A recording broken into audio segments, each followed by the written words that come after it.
la historia de la iglesia cristiana.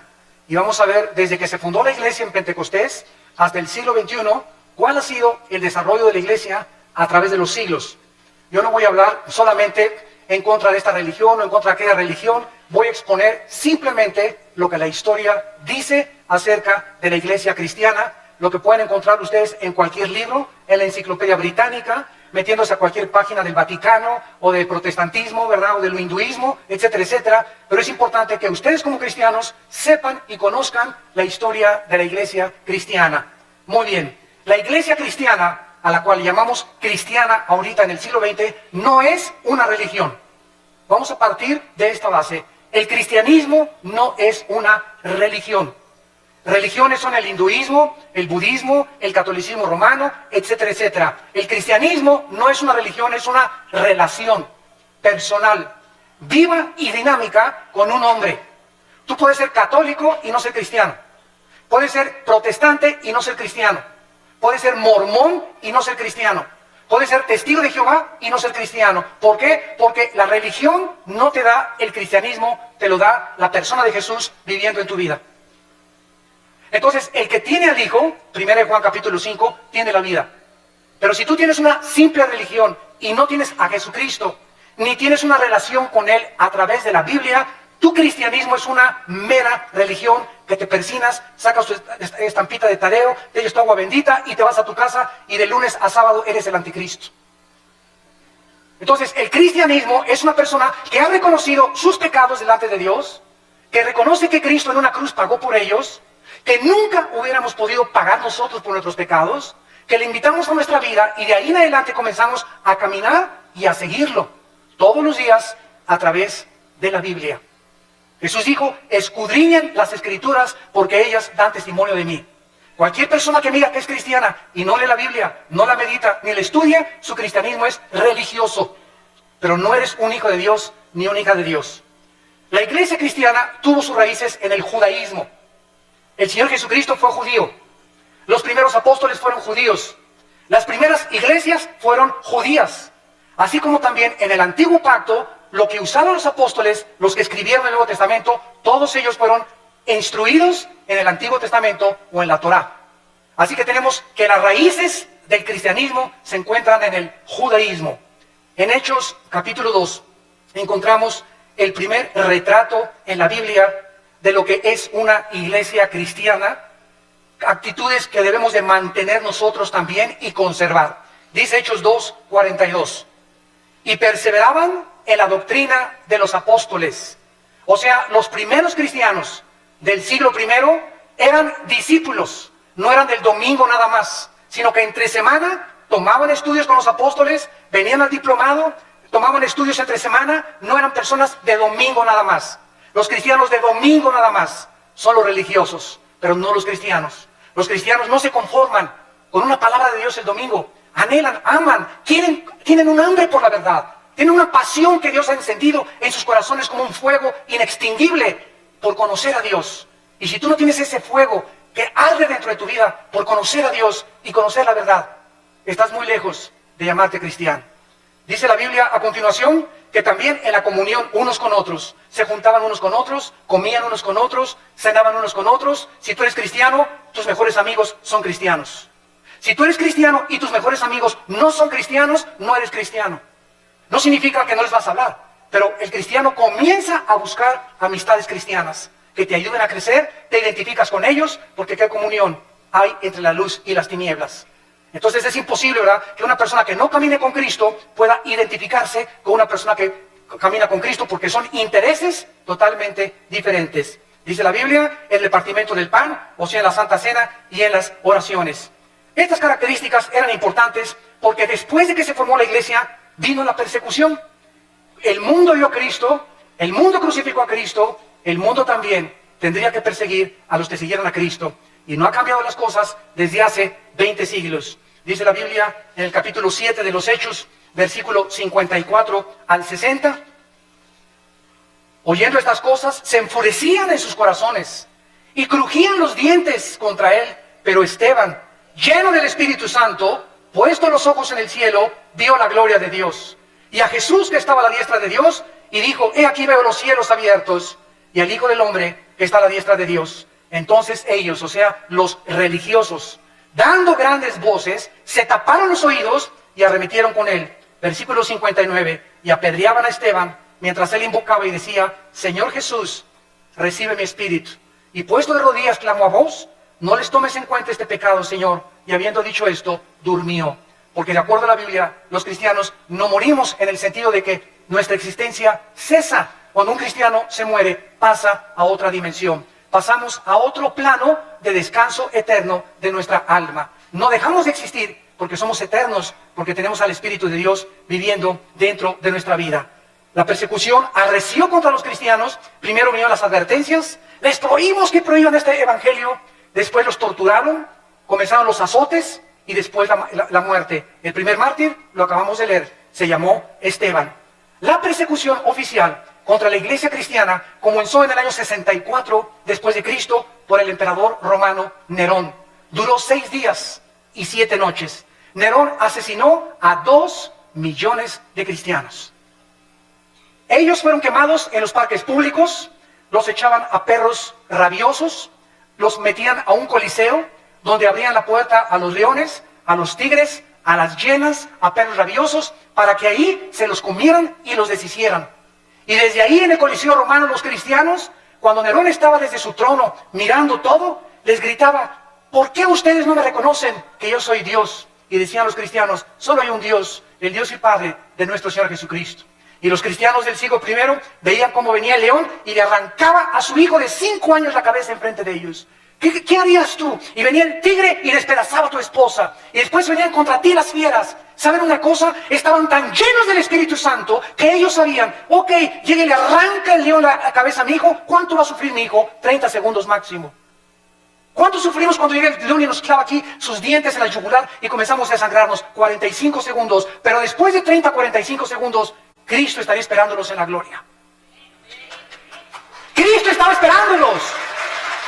La resurrección de Cristo, el hecho de que supieran que Cristo había resucitado de los muertos, fue lo que les impulsó y lo que les llenó de ánimo y de valor para enfrentarse a la muerte.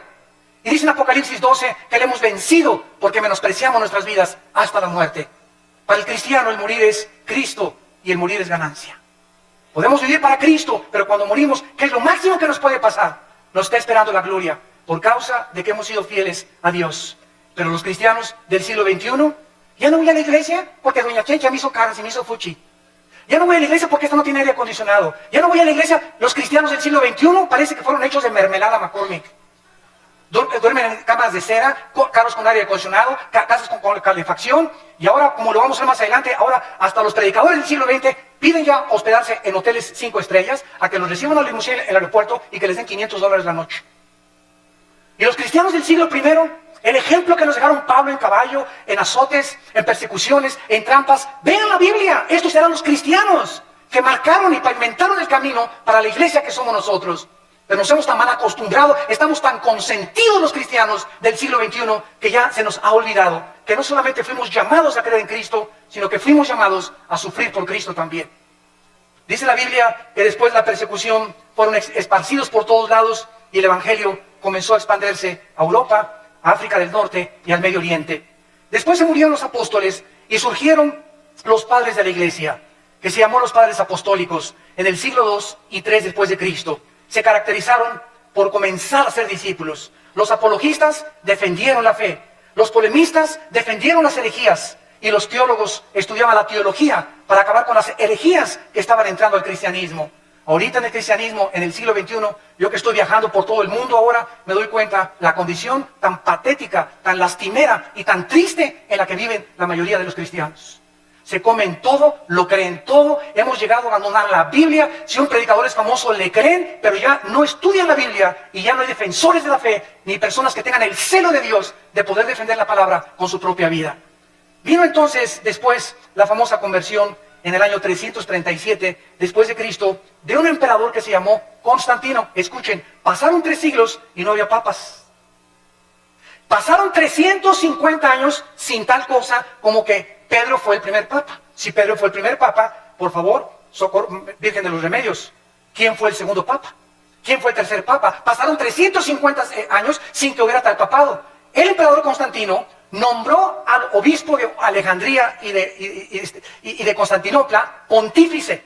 La palabra pontífex en el latín significa constructor de puentes, porque el pontífice comenzó a enseñar que él era el puente entre Dios y los hombres, no Jesucristo, sino ese hombre a quien el emperador romano lo nombró. Y después lo nombró vicario de Cristo, vicarius Dei Filii en latín, que significa representante de Cristo en la tierra.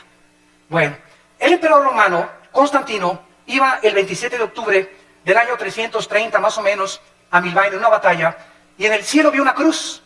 Él dice que vio una cruz que le dijo, signos vincitoris, crucifix, bajo este signo vencerás. Constantino cesa la persecución del imperio romano contra los cristianos, ya no los persiguen a los cristianos, y él absorbe el cristianismo constantino como la religión oficial del imperio romano. Y desde Constantino a nuestros días, los cristianos son por herencia y por tradición, y no porque han nacido de nuevo. Mi mamá fue católica, yo soy católico. Mi papá es budista, yo soy budista. Y así los padres heredan la religión sin que los hijos se hayan convertido a Cristo verdaderamente. Quiero decirles que Teodosio, en el año 395, hizo oficial el decreto, y ahora los cristianos, todos absolutamente, por ser hijos de padres cristianos, eran cristianos también. Vinieron después, en el siglo IX y X, en el año 1095, las cruzadas. El Vaticano, para recobrar la Tierra Santa de los musulmanes, ordenó 7 cruzadas en total. El papado apareció por primera vez hasta el siglo VI. 600 años pasaron sin que hubiera un jefe representante de todos los cristianos en el mundo. Alcanzó su cenit el papado en el siglo XIII, y desde entonces hasta el siglo XVIII ha comenzado a menguar la influencia de Roma sobre el pueblo. La palabra papa significa pater en el latín, que fue aplicada a los padres de la iglesia. En el año 500 después de Cristo comenzó a limitarse al obispo de Roma nada más, y después se convirtió en el papa o en el jefe de todo el sacro imperio romano. Durante 500 años, repito, no hubo papas. El primer papa, apúntalo, fue Gregorio I. El primer papa funcionando desde el Vaticano en el año 590 después de Cristo fue Gregorio I. Cuando el papa asumió el Vaticano, cerraron la Biblia y se hizo un decreto que nadie podía leer la Biblia. Le pusieron un candado a las escrituras más que con el permiso del Vaticano. Muy bien, cerraron la Biblia y entonces los hombres comenzaron a introducir al cristianismo más de 30 herejías. Permítanme leerles algunas de ellas. En el año 375 después de Cristo comienzan a decir el obispo que a los santos son intercesores de nosotros. En el año 450 se establece el celibato sacerdotal, que un hombre para servir a Dios no necesita estar casado, necesita estar soltero para servir a Dios. De ahí viene el grande problema de la pederastia, que últimamente han culpado a millones de personas y de obispos y cardenales que han protegido a muchos curas que violan a los niños menores de edad. ¿Por qué? Porque los pobres sacerdotes, ¿verdad?, les prohíben casarse, y ahorita se calcula que el 80% de los sacerdotes en el mundo tienen una esposa, escondidas, desde luego debajo de la cama la tienen ahí guardada. Y la mayoría de ellos tienen hijos también, porque el Vaticano no ha querido entender que la Biblia, en 1 Timoteo capítulo 3, la Biblia ordena que los hombres de Dios es mejor que estén casados. Entonces ese fue un invento que se lo sacaron de la manga, el celibato sacerdotal. En el año 666 viene la extrema unción, que si una persona está agonizando y se va a morir, y llega un sacerdote y le ponen el santos óleos, la persona ya no tiene por qué irse al purgatorio, porque se le da la extrema unción. Si una persona se fue en pecador, borracho, parrandero y jugador, pero antes de morir le echan aceite, el sacerdote se salva del infierno. En el año 850 establecieron el agua bendita, que cualquiera que metiera la mano a la pilita y se hiciera el signo de la cruz, ya lo protegían los ángeles. En el año 1190 se comienza a vender la salvación, que el que diera más dinero al Vaticano se le daban 15,000 años de indulgencias en el purgatorio. En el año 1215 después de Cristo, se introduce la transubstanciación, que el sacerdote tiene el poder mágico de tomar una hostia y convertir la hostia en el cuerpo y la sangre de Jesucristo, y que cuando la persona toma la hostia está recibiendo a Jesucristo.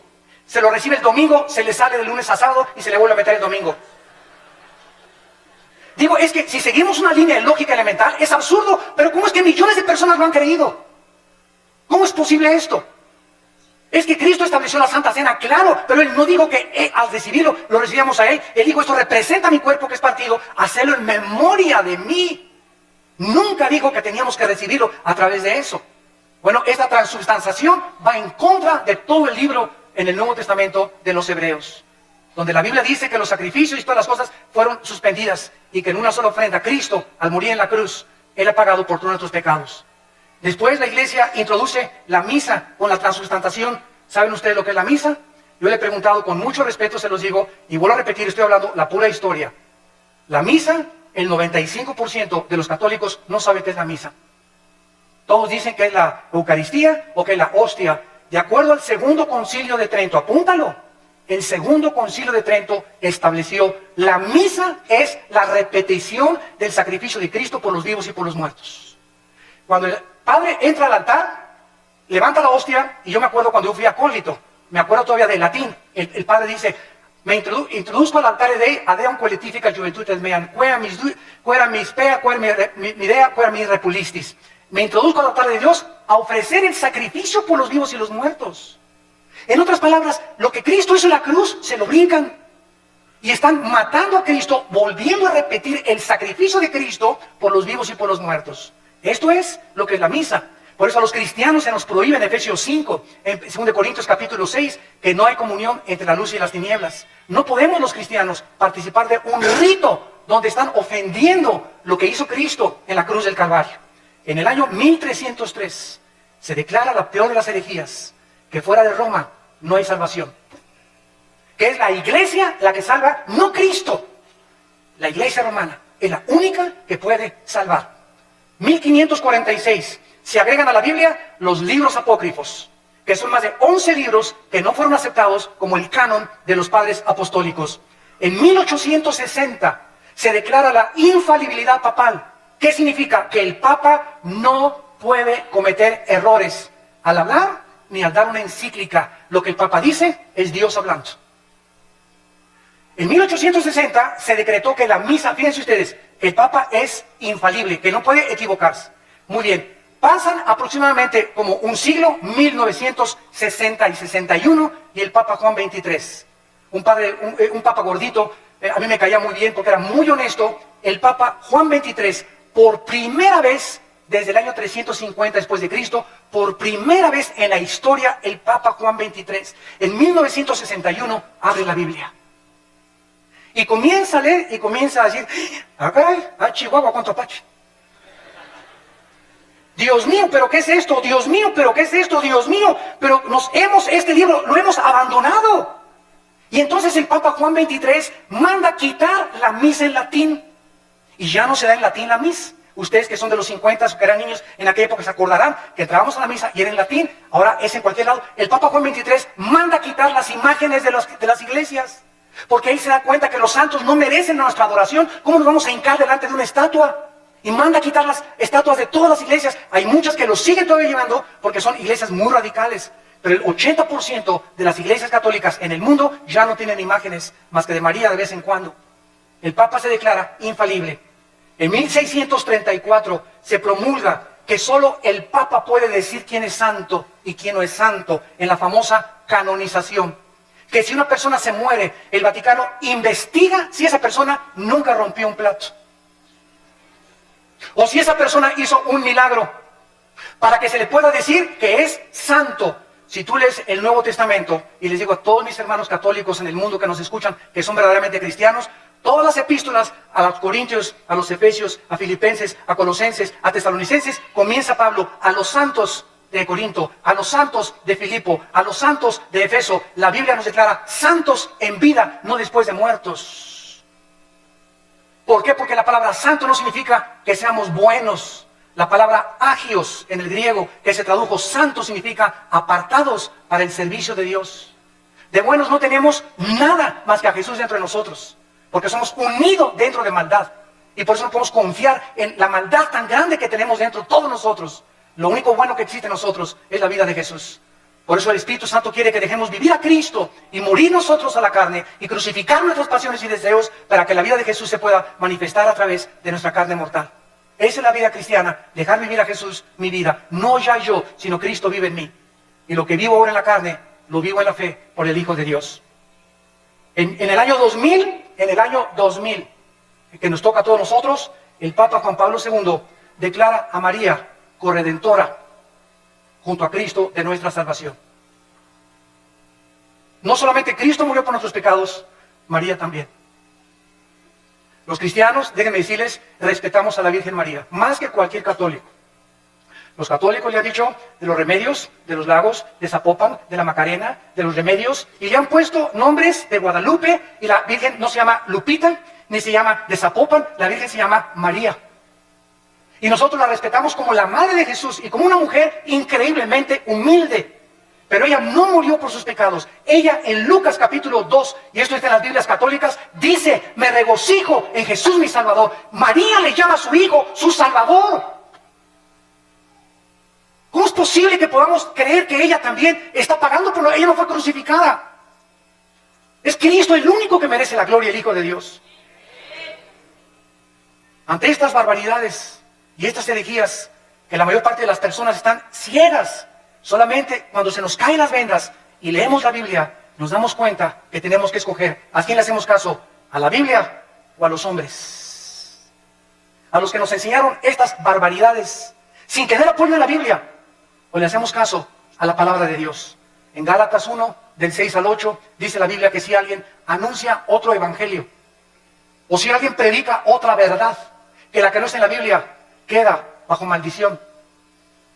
En 1 Timoteo capítulo 6, del 3 al 5, dice, si alguno enseña otra cosa y no se resume solamente y conforma a las palabras sanas de Jesucristo, nada sabe, está envanecido, delira acerca de cuestiones, contiendas donde nacen envidias, pleitos, disputas de hombres necios, pervertidos, que han desechado la verdad de Jesucristo. La Biblia es la única guía, la única lámpara, la única luz que nosotros podemos tener. Sea la Biblia veraz, sean los hombres mentirosos. Después de esto vino la famosa Inquisición, que fue el colmo de Roma. Las matanzas y masacres contra todos los que se decían cristianos, los que no se sujetaban a Roma y al Vaticano, los que leían sin permiso la Biblia, como a miles de judíos y enemigos en 1198 después de Cristo. En el año 1198 después de Cristo, el Papa Inocencio III, apúntalo, Inocencio III ordena asesinar y exterminar a todos los que no le obedecían a él y no a la Biblia. Se confiscaban los bienes de las personas, los bienes materiales de las víctimas, los cuales pasaron a ser propiedad del Vaticano. Francia, España, Italia y Alemania y los Países Bajos sufrieron los errores en el nombre de Dios. Se comenzó a matar a la gente en el nombre de Dios. La religión, no el cristianismo. Por eso comenzamos poniendo las bases. El hecho que lo hayan hecho en el nombre de Dios no era el Dios de la Biblia, era el Dios que ellos han inventado. Solo en los años 1540 a 1570, el Vaticano asesinó a más de 1 millón de personas, más de 1 millón de personas en el nombre de Cristo. El Vaticano usó la Inquisición para mantener su poder. Y en el siglo XVIII, el Vaticano era el estado más millonario y rico de toda Europa. Ningún rey en Europa podía hacer nada, ni casarse con ninguna persona sin permiso de Roma. Se convirtieron en dictadores totales de Roma. En este tiempo se levantaron 4 hombres de Dios. Petrarca, en el siglo XII y en el siglo III, caudillo del Renacimiento italiano. Petrarca se paró enfrente del Vaticano y les gritó, cueva de ladrones, cueva del infierno. Lo crucificaron. Juan Wycliffe, profesor de la Universidad de Oxford, Inglaterra, predicó contra la tiranía espiritual del clero, se opuso a los papas, a los cardenales, a los monjes y defendió el derecho de que el pueblo podía leer la Biblia. Lo asesinaron. Juan Hus, rector de la Universidad de Praga, discípulo de Wycliffe, predicador intrépido, ataca los vicios del clero y el estado corrompido del Vaticano. Condenó la venta de la salvación, de las indulgencias, rechazó la enseñanza del purgatorio que no está en la Biblia, fue quemado vivo.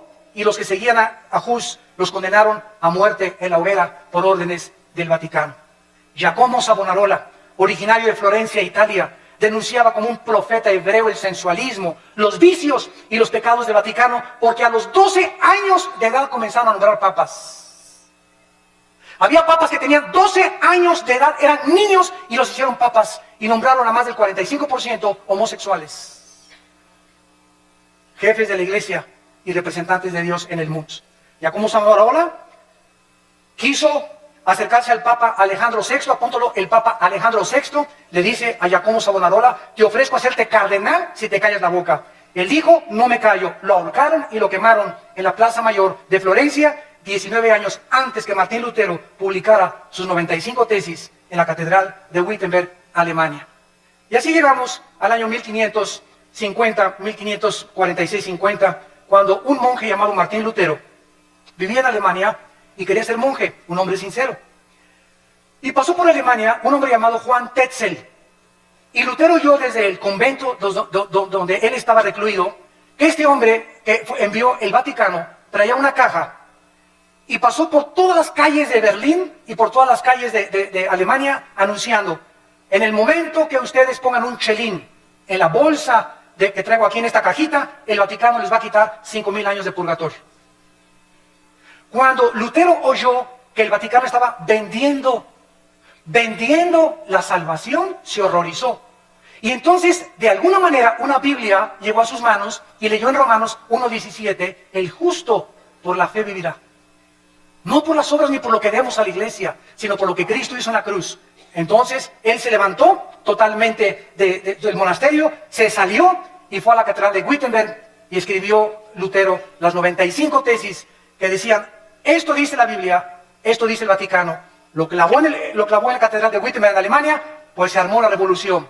Agarraron las tesis, se las mandaron al Papa, y pues ya saben ustedes, ¿verdad?, que lo mandan llamar a Martín Lutero, y el Papa Sixto IV, en el año 1476, había iniciado la doctrina de que se podía comprar la salvación con dinero. ¿Se parece a la iglesia del siglo XXI? Al ratito llegamos para allá. La venta de estas indulgencias era un permiso para pecar.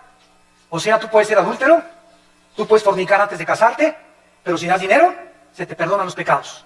En 1517, Juan Tetzel comenzó a perdonar a todo el mundo, y en el 31 de octubre de 1517, Martín Lutero clava las 95 tesis en Alemania. El Papa León X excomulga a Lutero, porque Roma podía mandar al infierno a los que ellos querían. Se llama la excomunión. Y le dijo a Lutero: te damos un mes, Lutero, para que te retractes de lo que acabas de decir. Lutero quemó públicamente la bula papal del Papa, y entonces Carlos V, emperador del Sacro Imperio Romano, Alemania, Austria, España y Países Bajos, invitaron a Lutero para que se presentara y se negara de lo que él había dicho.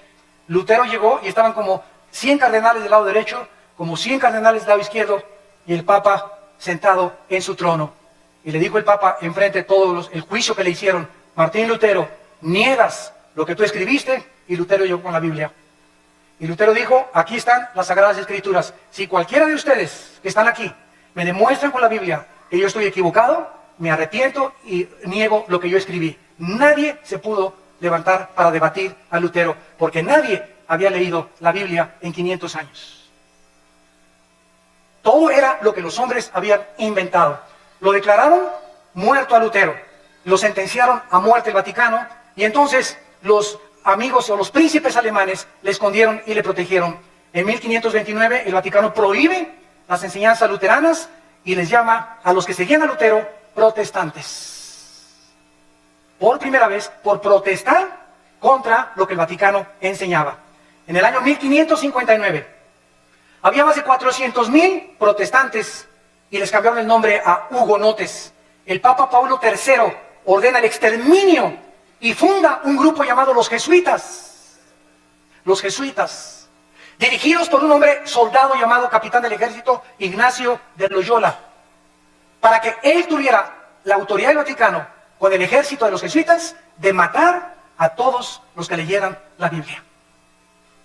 Ir de casa en casa, y el que tuviera una Biblia, los jesuitas lo asesinaban. y le quitaban la vida. Catalina de Médicis, madre del rey, ordenó matar el 24 de agosto de 1572 a más de 700,000 cristianos en un solo día. En memoria de la matanza, mandó el Vaticano a acuñar una moneda que se llamó la moneda de Médicis, para celebrar que habían matado a 700,000 cristianos. Bueno, en 1607 viene toda la persecución en Europa. ¿Y qué hacen los cristianos en Europa? Se van a Inglaterra, huyendo del Vaticano, y agarran barcos, y entonces los cristianos comienzan a navegar y llegan a Estados Unidos. En el año 1607 llegaron los puritanos al estado de Virginia. En 1639 llegaron los bautistas al estado de Virginia, en Rhode Island, bajo el liderazgo de Roger Williams. En 1681 llegaron los cuáqueros al estado de Pensilvania. Y todos estos grupos que llegaron a Estados Unidos llegaron a América con la Biblia. Todos venían con la Biblia. ¿Se acuerdan la televisión, la serie que había que se llamaba Los Pioneros? Estados Unidos es la primera nación en el mundo, en la historia, la primera nación fundada en este libro. La Constitución la hicieron basada en la Biblia, a las monedas les pusieron In God We Trust, en Dios confiamos, y todo comenzó a crecer con la palabra de Dios. Después vinieron las misiones, y tenemos las vidas como David Livingstone, Hudson Taylor, que fueron a la China, evangelizaron a los chinos, a Guillermo Cari a la India, Morrison, Moffat, todos estos hombres que dejaron el confort de sus vidas y se fueron a predicar el evangelio al mundo entero. Y entonces llegamos al siglo XIX, o el siglo, finales del siglo XIX, principio del siglo XX, cuando comienza la apostasía de las iglesias protestantes o cristianas, como les llamamos ahora, evangélicas. A mediados del siglo XIX, escúcheme con cuidado, todas las principales universidades norteamericanas, escuchen, Harvard, Princeton y Yale, fueron fundadas por pastores. Las más grandes universidades del mundo ahorita, Princeton, Yale y Harvard, fueron fundadas por pastores con principios de la Biblia. Pero ¿qué sucedió? Que comenzaron a mandar a los estudiantes a Europa. Y en Europa en el siglo XX comenzó el racionalismo francés y el ateísmo alemán, donde Jacques Rousseau y todos los grandes ateos del siglo XX comenzaron a atacar la Biblia, y los cristianos que venían de Europa, estudiantes que llegaron a enseñar en los seminarios teológicos norteamericanos, comenzaron a introducir todas las herejías del racionalismo filosófico europeo, y comenzó a leudarse poco a poco las iglesias protestantes o las iglesias evangélicas. Quiero nombrarles a ustedes las 8 verdades fundamentales del cristianismo. Los 8 pilares sobre los cuales debe estar edificada una iglesia o una persona que es cristiana. Número 1, la inspiración de la Biblia como la única regla de fe y conducta. Solo la Biblia es nuestra regla de fe y conducta. No la Biblia más los sacramentos. La Biblia más la perla de gran precio, como los mormones. La Biblia más doctrinas y convenios de los mormones. La Biblia más las enseñanzas de la atalaya, como los testigos de Jehová. Todas las sectas se caracterizan por la Biblia más otra cosa. El cristiano es solo la Escritura, solo la Biblia, solo la fe. En segundo lugar, el nacimiento virginal de Cristo. Cristo nació virginalmente mediante una virgen llamada María. Número 3, la deidad de Cristo. Cristo tenía 2 naturalezas, la naturaleza humana, que fue la que murió en la cruz, y tenía la naturaleza divina. Jesús dijo, el que me ha visto a mí, ha visto al Padre. Número 4, la doctrina de la Trinidad. El Padre, el Hijo y el Espíritu Santo son la misma esencia, manifestado en 3 diferentes personas. Número 5, la resurrección de Jesucristo corporal. Los testigos de Jehová enseñan que resucitó en gases. Nosotros decimos, la Biblia dice que resucitó físicamente. Número 6, la salvación por gracia, sin las obras de la ley. Ahora hay una doctrina en el cristianismo que se llama que se puede perder la salvación. Cuando una persona me dice, ahora que estuvimos mi hermano y yo en un país de Sudamérica, teníamos ahí como 500 pastores, y todos me preguntaron, hermano Alducin, ¿se pierde la salvación? Y yo les dije lo siguiente, es tan fácil como esto. Roma dice, la salvación más los sacramentos igual a la salvación. O sea, es por gracia, pero también las obras te dan la salvación. Esa doctrina entró a nuestras iglesias. Y ahora los que dicen que se pierde la salvación, dicen esto, no, yo acepto que Cristo me salvó por gracia, pero me tengo que portar bien y ya no tengo que pecar para poder entrar al cielo.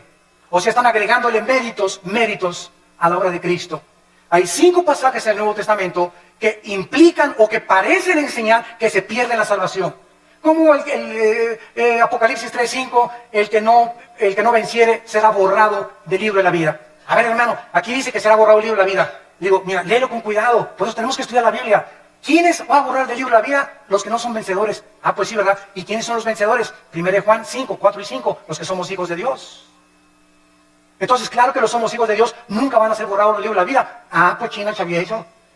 Y así comenzamos a ver que cada pasaje que usan para disque enseñar que se pierde la salvación, lo sacan fuera del contexto y hacen un pretexto de la palabra de Dios. Número 7, la redención es por la sangre de Cristo, no por la misa ni por ninguna otra cosa. Y número 8, necesitamos nacer de nuevo. El ser humano necesita ser regenerado para entrar al reino de Dios. Muy bien, y terminamos con lo que es la apostasía de la iglesia en el siglo XXI. Abróchense el cinturón. Ahora voy a hablar lo que está pasando en las iglesias cristianas. Y que necesitamos nosotros, los predicadores, pasarle la estafeta a nuestros jóvenes, a la segunda generación, y volver a enseñarles a que regresemos a la Biblia otra vez, porque los cristianos del siglo XXI estamos abandonando la Biblia. Y si estamos criticando a Roma que vende la salvación, yo conozco iglesias cristianas que venden la salvación. Ya no tenemos por qué jactar ni presumir que somos mejor que el Vaticano. Por eso les dije, les voy a hablar la verdad. Yo conozco iglesias que venden la salvación y predicadores en la televisión que te venden la salvación. Si tú les mandas $50. En 1960-70 comenzó un cura católico en Centroamérica llamado Camilo Torres. Yo admiro a este hombre. Él era sacerdote católico, él no conocía la Biblia, pero él estaba harto de la pobreza. Y que él no podía cambiar con lo que Roma le decía la vida de toda la gente pobre en Centroamérica, Guatemala, Honduras, etcétera, etcétera. Entonces Camilo Torres, ¿sabe lo que hizo? Agarró una AK-47 y formaron grupos armados para poder comenzar a usar el comunismo y a través de la liberación de los estados opresores dictatoriales, quitar la pobreza a la gente. Esto se llamó la teología de la liberación, que fue una mezcla de cristianismo con el comunismo. Y él era un hombre sincero, Camilo Torres. Después encontramos que pasó el tiempo y el cristianismo se comenzó a mezclar con el misticismo de los hindúes y de las filosofías orientales. Comenzamos a darles en los 70s y en los 80s del siglo pasado, a darle más experiencia y más validez a las experiencias místicas. Y se comenzó a propagar la mentira. No vamos a hablar de doctrinas, las doctrinas nos dividen. Si leemos las cartas de Timoteo, le dice Pablo a Timoteo, predica la doctrina. Y comenzaron a decir, no hablemos de doctrinas, vamos a hablar mejor del amor, porque las doctrinas nos dividen. El pueblo de Dios comenzó a enseñar que si tú no hablas en lenguas, no tienes a Cristo. Que si no hablas en lenguas, no tienes el bautismo del Espíritu Santo. Esto es una herejía. Porque el don de lenguas, gracias a Dios por él, y no estamos en contra de este don.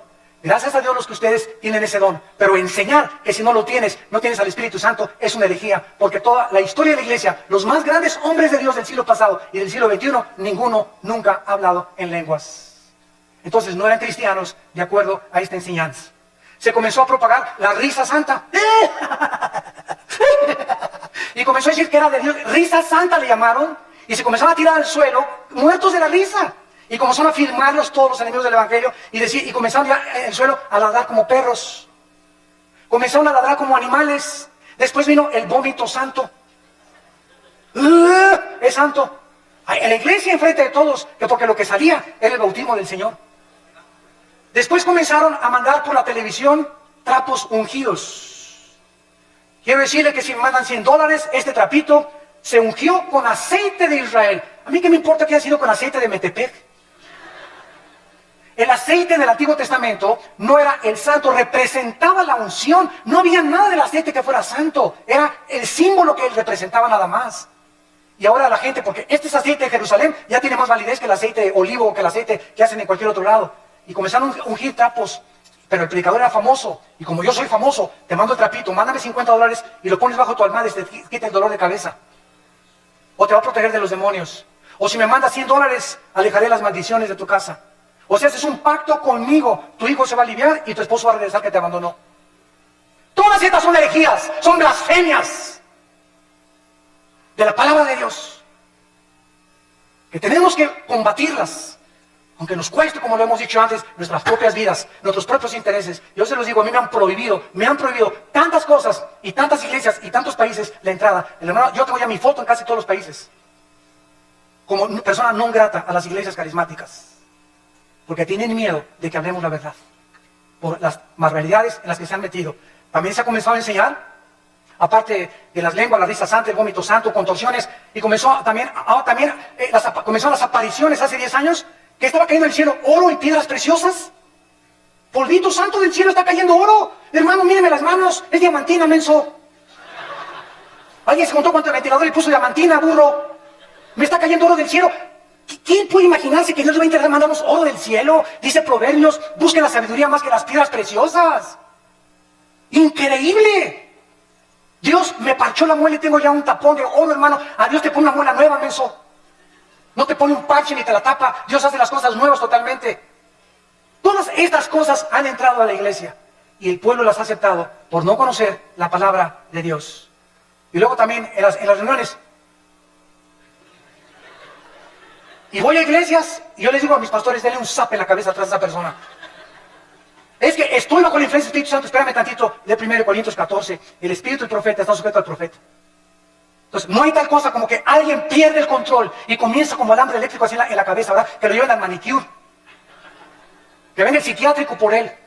Pero esa persona no tiene el Espíritu Santo y está solamente haciéndose ese panchote que está haciendo la iglesia para que la iglesia vea que el hermano tiene el Espíritu Santo. ¿Qué le interesa al Espíritu Santo que eres como alambre eléctrico? En 1 Corintios 14 dice la Biblia, hermanos, dice Pablo, les suplico que en la iglesia no hablen en lenguas. Y si alguno quiere hablar en lenguas en la iglesia, que sea 1, 2 o 3 por turno, nunca todos al mismo tiempo. Y además que uno interprete, y si no hay intérprete, cállate y habla en chino mejor. Pero llegaban a las iglesias y todos, pero todos estaban llenos del Espíritu Santo. Hermanos, un cántico nuevo, y comenzaron todos. ¿Cuál cántico nuevo? Ni que 8 cuartos. ¿Cuál cántico nuevo? El cántico nuevo en los salmos es algo que sale de Dios, inspirado con nuestra mente de por medio. Nunca caemos en el misticismo oriental, que pierdo el contacto con la realidad y me tomo un espíritu y me comienzo a hacer así, o comienzo a dar cosas que eso no son cosas de la palabra de Dios. Todo este misticismo entró a la iglesia y hemos llegado a la brujería. He visto programas de televisión donde un pastor agarra un bote de agua y dice que lo convierte en la sangre de Cristo. Y voltea el bote de agua, ¿verdad? Y se voltea por atrás y le echa de esa cosa, ¿cómo se llama el polvo con el que hace ¿cómo? Kool-Aid. ¿Lo pueden creer? Otra señora en la televisión hace poco pasó y dijo, fórmense aquí los de $1,000 y aquí los de $500. Y agarró un billete y lo pegó aquí en el oído.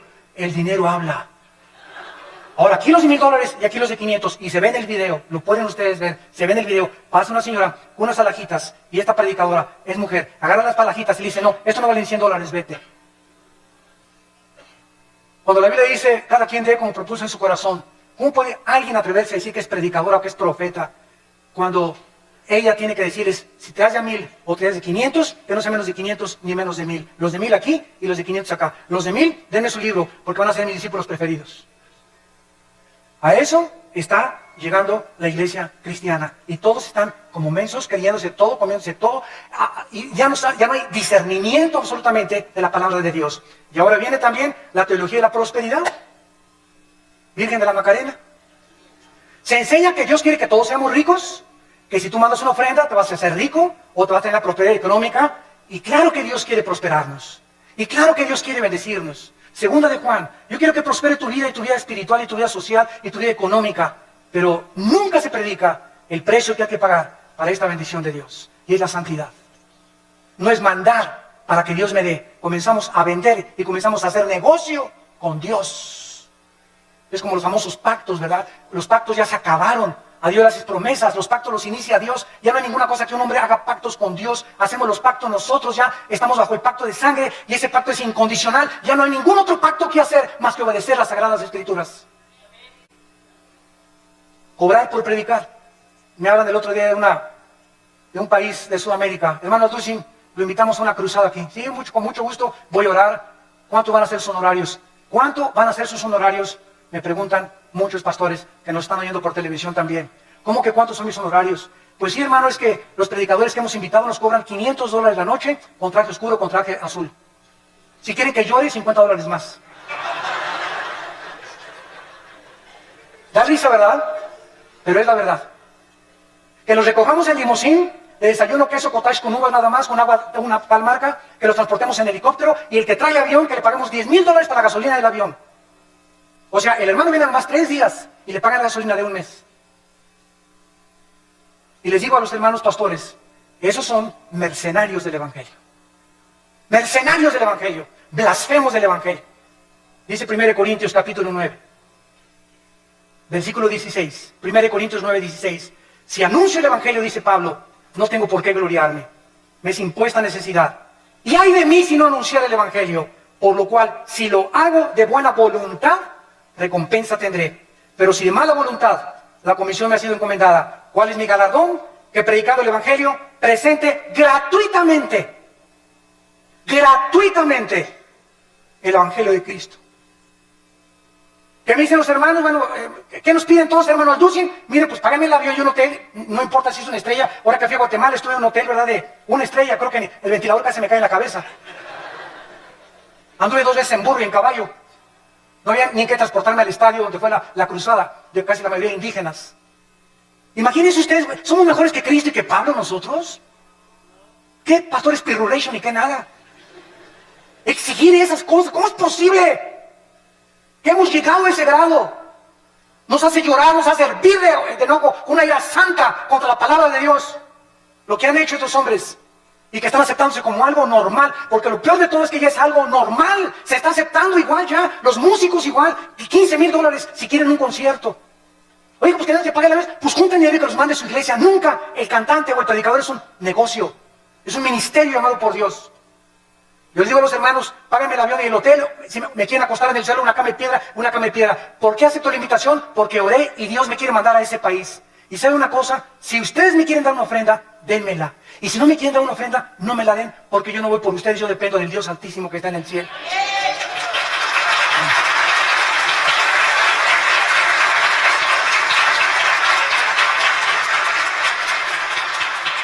Recuerdo una vez regresando de una iglesia del centro de la República Mexicana, hace muchos años, venía con mi hijo Alan, que estaba chiquito.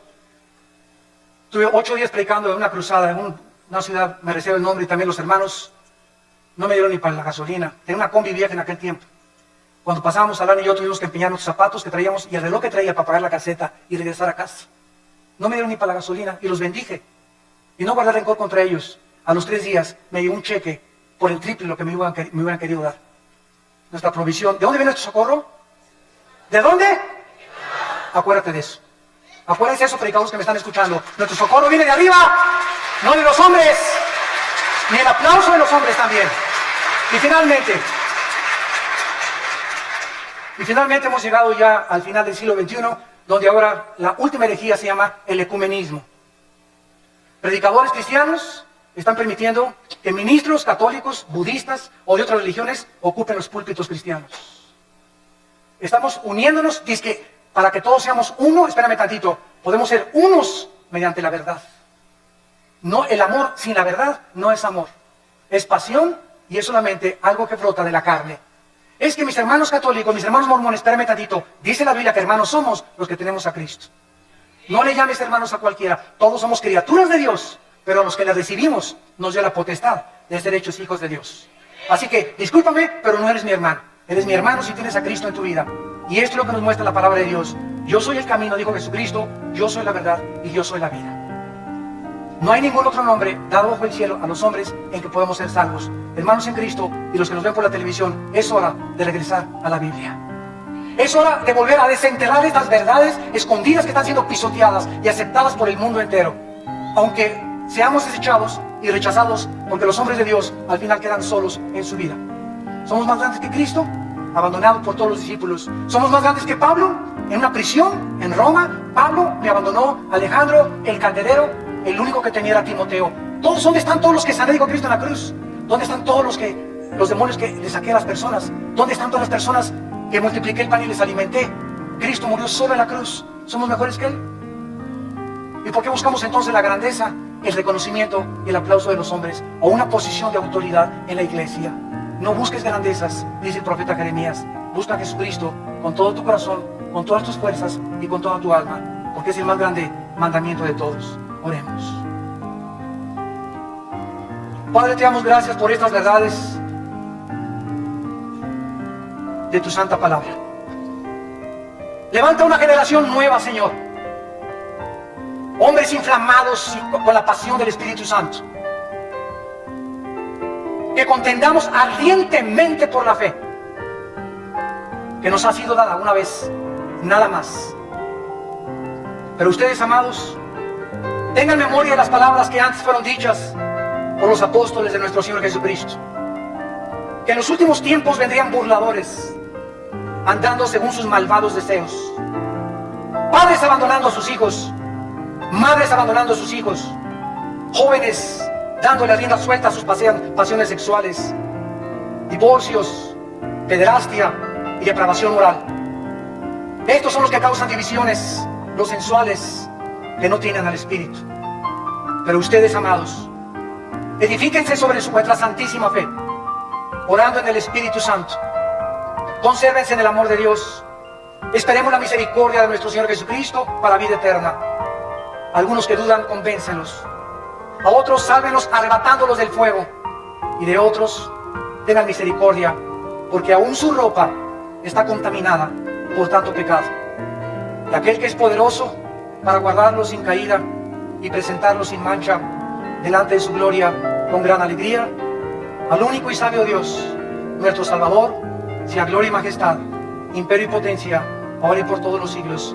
Amén.